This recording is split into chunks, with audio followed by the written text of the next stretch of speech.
राम राम दोस्तों, जय बाबा नीम करोली महाराज जी की। आशा है कि आपके ऊपर भी बाबा जी की बहुत ही कृपा होगी। तो दोस्तों, आज मैं आपको श्रीमद् वाल्मीकि रामायण बालकांड का 17वां सर्ग का वर्णन करूंगा, इसे सुनाऊंगा। तो इसे सुने और इस महाकाव्य के बालकांड के 18वें अध्याय का धर्म लाभ उठाएं। तो शुरू करता हूं दोस्तों। मैंने हनुमान जी का और सभी देवी देवताओं का आह्वान कर लिया है। हनुमान जी रामायण पाठ सुनने के लिए सामने आसन पर ही बैठे हैं रामायण के पास। तो मैं सभी देवी देवताओं को की आज्ञा लेता हूँ और मैं ये पाठ शुरू करने के लिए उनकी अनुमति चाहता हूँ।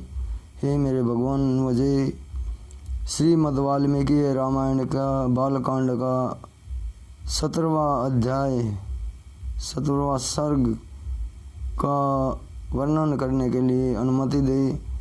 ओम श्री सर्वदेवाय नमः। जय हनुमान बजरंगबली। जय बाबा नीम करोली महाराज जी। श्रीमद् वाल्मीकि रामायण 17वां सर्ग।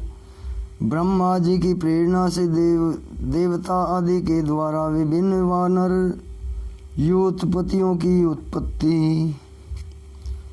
जब भगवान विष्णु महामनस्वी राजा दशरथ के पुत्र भाव को प्राप्त हो गए, तब ब्रह्मा जी ने संपूर्ण देवताओं से इस प्रकार कहा। देवगण, भगवान विष्णु सत्य प्रतिज्ञ और वीर हम सब लोगों के हितैषी हैं। तुम लोग उनके सहायक रूप से ऐसे पुत्रों की सृष्टि करो जो बलवान, इच्छा अनुसार रूप धारण करने में समर्थ हों, माया जानने वाले, शूरवीर, वायु के समान वेगशाली, नीतिज्ञ, बुद्धिमान, विष्णु तुल्य पराक्रमी, किसी से परास्त न होने वाले, तरह तरह के उपायों के जानकार, दिव्य शरीरधारी तथा अमृत भोजी, देवताओं के समान सब प्रकार की अस्त्र विद्या के गुणों से संपन्न हों, प्रधान अप्सराओं, गंधर्वों की स्त्रियों, वृक्ष, यक्ष और नागों की कन्याओं, ऋषों की स्त्रियों, विद्याधरियों, किन्नरियों तथा वानरियों के गर्भ से वानर रूप में अपने ही तुल्य पराक्रमी पुत्र उत्पन्न करो। मैंने पहले से ऋषि राज जाम्बवान की सृष्टि कर रखी है। एक बार मैं जम्बाई ले रहा था, उसी समय वह सहसा मेरे मुंह से प्रकट हो गया। भगवान ब्रह्मा के ऐसा कहने पर देवताओं ने उनकी आज्ञा स्वीकार की और वानर रूप में अनेकानेक पुत्र उत्पन्न किए।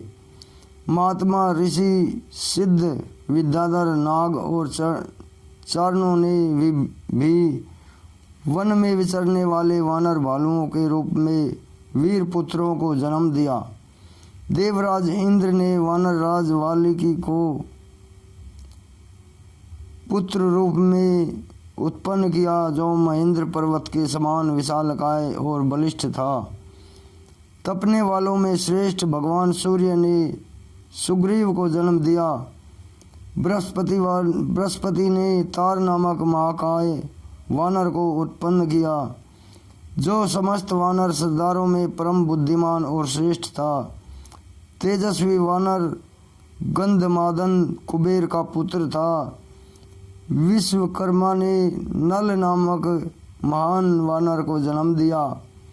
अग्नि के समान तेजस्वी श्रीमान नील साक्षात अग्निदेव का ही पुत्र था।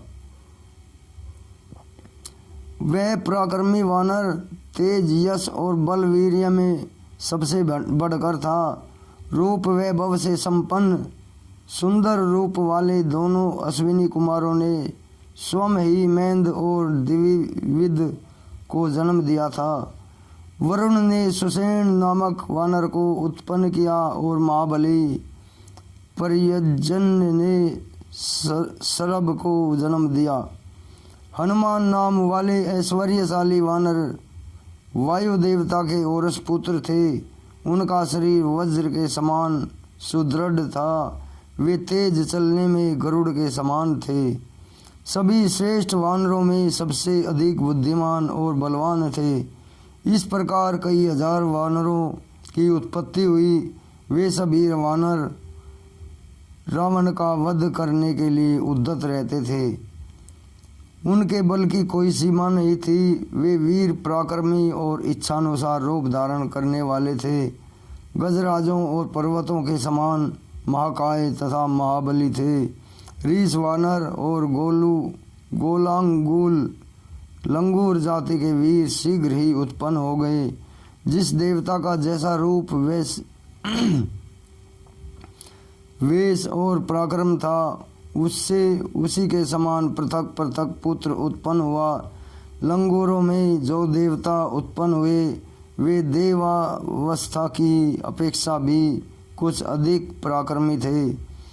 कुछ वानर रीछ जाति की माताओं से और कुछ किन्नरियों से उत्पन्न हुए। देवता, महर्षि, गंधर्व, गरुड़, यशस्वी, यक्ष, नाग, किम पुरुष, सिद्ध, विद्याधर तथा सर्प जाति के बहुसंख्यक व्यक्तियों ने अत्यंत हर्ष में भरकर सहस्रों पुत्र उत्पन्न किए। देवताओं का गुण गाने वाले वनवासी चारणों ने बहुत से वीर विशालकाय वानर पुत्र उत्पन्न किए। वे सब जंगली फल फूल खाने वाले थे। मुख्य मुख्य अप्सराओं ने विद्याधारियों, कन्याओं तथा गंधर्व पत्नियों के गर्भ से इच्छानुसार रूप और बल से युक्त तथा स्वेच्छानुसार सर्वत्र विचरण करने में समर्थ वानर पुत्र उत्पन्न हुए। वे दर्प और बल में सिंह और व्याघ्रों के समान थे। पत्थर की चट्टानों से प्रहार करते और पर्वत उठाकर लड़ते थे।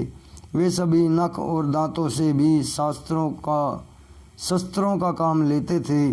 उन सबको सब प्रकार के अस्त्र शस्त्रों का ज्ञान था। वे पर्वतों को भी हिला सकते थे और स्थिर भाव से खड़े हुए वृक्षों को भी तोड़ डालने की शक्ति रखते थे। अपने वेग से सरिताओं के स्वामी समुद्र को भी शुद्ध कर सकते थे और उनमें पैरों से पृथ्वी को विदीर्ण कर डालने की शक्ति थी। वे महासागरों को भी लांघ सकते थे। वे चाहे तो आकाश में भी घुस जाए, बादलों को भी हाथों से पकड़ लें और वन में वेग से चलते हुए मतवाले गजराजों को भी बंदी बना ले। घोर शब्द करते हुए आकाश में उड़ने वाले पक्षियों को भी वे अपने सिंहनाद से गिरा सकते थे। ऐसे बलशाली और इच्छानुसार रूप धारण करने वाले महाकाय वानर योतपति करोड़ों की संख्या में उत्पन्न हुए। वे वानरों के प्रधान योतों के भी योतपति थे। उन योतपतियों ने भी ऐसे वीर वानरों को उत्पन्न किया जो योतपों से भी श्रेष्ठ थे और वे ही प्रकार के वानर थे। इस प्राकृत वानरों से विलक्षण थे। उनमें से सहस्रों वानर योतपति ऋक्षवान पर्वत के शिखरों पर निवास करने लगे। दूसरों ने नाना प्रकार के पर्वतों और जंगलों का आश्रय लिया। इंद्र कुमार वाली और सूर्यनंदन सुग्रीव ये दोनों भाई थे। समस्त वानर योतपति उन दोनों भाइयों की सेवा में उपस्थित रहते थे। इस प्रकार वे नील नल, हनुमान और अन्य वानर सरदारों का आश्रय लेते थे। वे सभी गरुड़ के समान बलशाली तथा युद्ध की कला में निपुण थे। वे वन में विचरण करते समय सिंह, व्याघ्र, बड़े बड़े नाग आदि समस्त वन जंतुओं को रौंद डालते थे। महाबाहु वाली, महान बल से संपन्न तथा विशेष पराक्रमी थे। उन्होंने अपने बाहुबल से रीछों, लंगूरों तथा अन्य वानरों की रक्षा की। उन सबके शरीर तथा पार्थक्य सूचक लक्षण नाना प्रकार के थे। वे सूरवीर वानर पर्वत समान और वन और समुद्रों सहित समस्त भूमंडल में फैल गए। वे वानर योतपति मेघ समूह तथा पर्वत शिखर के समान विशालकाय थे। उनका बल महान था। उनके शरीर और रूप भयंकर थे। भगवान श्री राम की सहायता के लिए प्रकट हुए। उन वानर वीरों से यह सारी पृथ्वी भर गई थी। तो इस प्रकार श्रीमद् वाल्मीकि निर्मित आर्ष रामायण आदि काव्य के बालकांड का 17वां सर्ग पूरा हुआ। जय श्री राम, जय हनुमान बजरंगबली, जय बाबा नीम करौली महाराज जी। तो दोस्तों श्रीमद् वाल्मीकि रामायण बालकांड का 17वां सर्ग ये समाप्त हुआ। कल मैं आपको इसका 18वां सर्ग सुनाऊंगा। तब तक के लिए मुझे इजाज़त दे। सभी देवी और देवताओं से भी मैं आज्ञा लेता हूँ, वे यहाँ पर पधारे, मैंने उनका स्मरण किया। और दोस्तों ये सच्चाई है, मेरे सभी देवी देवता आह्वान करने के बाद यहाँ उपस्थित होते हैं। हनुमान जी भी मेरे सामने ही बैठे हैं। जय हनुमान बजरंगबली। हे मेरे हनुमान जी मुझे आज्ञा दें, मेरे भगवान, हे मेरे बाबा जी मुझे आज्ञा दें। जय राम जी की।